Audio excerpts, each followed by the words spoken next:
Lep in prijazen dan vam želim iz vetrovne Izole.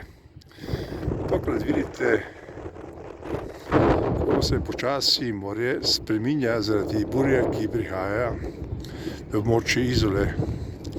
In seveda, ne glede da se Izola soncu koplje, je počasi videti na morju, pogledajte tole valovanje, ki bo postalo bistveno bolj razgledano proti večeru, kot pravijo poznavalci tukajšnjega podnebja. No, upamo, da ne bo hudo, mi pa smo vam pričarali zagotovo lep posnetek, ki je pogleda, če boste vi morda v področju Beline ali na Pokljuki ali pa v Kranjski Gori. To bomo tudi mi zagotovo od ponedeljka dalje. Lepo smejte in lep dan vam želimo, kjerkoli ste.